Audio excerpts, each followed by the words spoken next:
Hello students. आज हम इस वीडियो में हिमांक का अवनमन या डिप्रेशन इन फ्रीजिंग पॉइंट के बारे में जानेंगे। अवनमन का अर्थ होता है कमी, अर्थात हिमांक में कमी। हिमांक या फ्रीजिंग पॉइंट किसी द्रव का वह निश्चित ताप होता है जिस पर उस द्रव की द्रव अवस्था एवं ठोस अवस्था में वाष्प दाब बराबर होते हैं। हिमांक पर द्रव अवस्था एवं ठोस अवस्था में वाष्प दाब साम्य में होते हैं। हिमांक का अवनमन किसी विलायक में अवाष्पशील विद्युत अनपघट्य मिलाने पर प्राप्त विलयन का वाष्प दाब कम हो जाता है, जिसके कारण द्रव का हिमांक भी कम हो जाता है, अर्थात विलयन का हिमांक कम हो जाता है। वाष्प दाब में कमी के कारण विलयन का हिमांक भी कम हो जाता है। हिमांक में हुई यही कमी हिमांक का अवनमन कहलाती है। हम फिर से समझते हैं। यदि विलायक का हिमांक T0 और विलयन का हिमांक Ts है तो विलायक का हिमांक अधिक होता है और विलयन का हिमांक कम होता है। हिमांक में हुई यही कमी हिमांक का अवनमन कहलाती है और हिमांक का अवनमन बराबर होता है डेल्टा TF, F मतलब फ्रीजिंग पॉइंट, बराबर T0 माइनस TS। T0 विलायक का हिमांक, TS विलयन का हिमांक। और डेल्टा TF जो होता है वह मोललता के समानुपाती होता है। इस तरह से फार्मूला आएगा डेल्टा TF बराबर 1000 गुणे KF गुणे स्मॉल w अपान small m into capital W, जहाँ पे KF एक नियतांक है जिसे विलायक का मोलल अवनमन स्थिरांक कहते हैं। स्मॉल w विलेय की मात्रा है ग्राम में, स्मॉल m विलेय का आणविक द्रव्यमान है, कैपिटल W विलायक का द्रव्यमान है ग्राम में।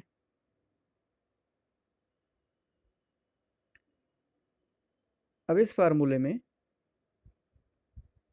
यदि हम W/m को 1 कर दें, अर्थात विलेय के मोल होंगे 1, कैपिटल W बराबर 1 किलोग्राम ले लें या 1000 ग्राम ले लें, तो डेल्टा TF बराबर हो जाता है KF। अर्थात किसी अवाष्पशील विद्युत अनपघट्य के 1 मोल को 1 किलोग्राम विलायक में घोलने पर हिमांक में जो कमी होती है उसे विलायक का मोलल अवनमन स्थिरांक कहते हैं। इसी तरह से एक दूसरी परिभाषा है आणविक अवनमन स्थिरांक या फिर ग्राम अणुक अवनमन स्थिरांक, जिसमें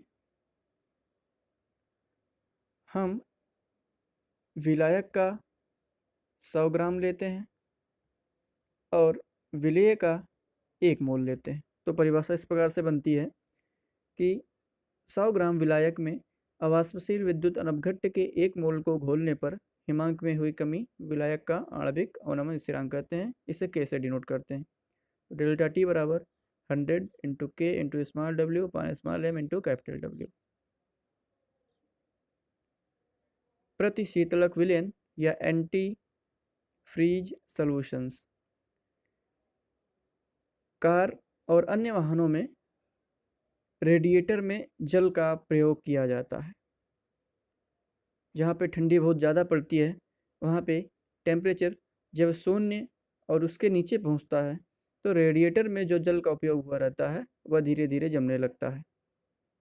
इस परिस्थिति में जल को जमने से बचाने के लिए प्रतिशीतलक विलयनों का उपयोग किया जाता है, जिसके मिलाने पर जल 0 डिग्री सेल्सियस पर भी नहीं जमता है। जैसे एथिलीन ग्लाइकॉल है, रेडिएटर के जल में एथिलीन ग्लाइकॉल मिला दिया जाता है तो 0 डिग्री सेल्सियस टेम्परेचर पे भी जल नहीं जमता है। एथिलीन ग्लाइकॉल की जगह ग्लिसरीन का भी उपयोग किया जा सकता है। शीतलक मिश्रण। बर्फ और सोडियम क्लोराइड का मिश्रण एक शीतलक मिश्रण है जिसका उपयोग टेम्परेचर को कम करने में किया जाता है।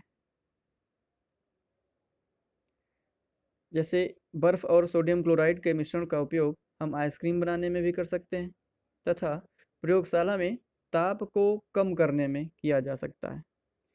इसके द्वारा हम ऋण 33 डिग्री सेल्सियस का ताप प्राप्त कर सकते हैं। बर्फ और सोडियम क्लोराइड के मिश्रण के द्वारा प्रयोगशाला में ऋण 33 डिग्री सेल्सियस तक का ताप प्राप्त किया जा सकता है। आइए एक प्रश्न है न्यूमेरिकल, उसको देख लेते हैं। प्रश्न इस प्रकार दिया गया है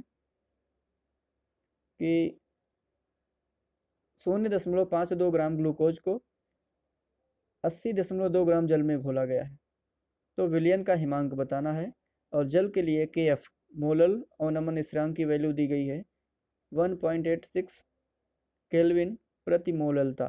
ग्लूकोज का अणुभार दिया गया है 180। तो जो फार्मूला है उसी फार्मूले में रख देते हैं। डेल्टा टी एफ बराबर हिमांक में अवनमन बराबर 1000, KF की वैल्यू दी गई है 1.86 इंटू स्मॉल w अर्थात ग्लूकोज का दिया गया है 0.52 ग्राम बटे ग्लूकोज का अणुभार है 180 गुणे और जल का 80.2 ग्राम लिया गया है। हम इसको सॉल्व करते हैं तो सॉल्व करने पर डेल्टा टी एफ बराबर आता है 0.067 केल्विन। हमें यह बात मालूम है कि जल का हिमांक 0 डिग्री सेल्सियस या 273 केल्विन होता है। तो T not minus T S बराबर डेल्टा टी एफ होता है। हम इसी से यूज़ करते हैं। टी नॉट अर्थात जल का हिमांक 273 केल्विन माइनस जल का हिमांक बराबर विलयन का हिमांक हो जाएगा माइनस 0.067 केल्विन। अब आ जाएगा 272.933 केल्विन। यह हमारा उत्तर है कि विलयन का हिमांक होगा 272.933 केल्विन। Thank you.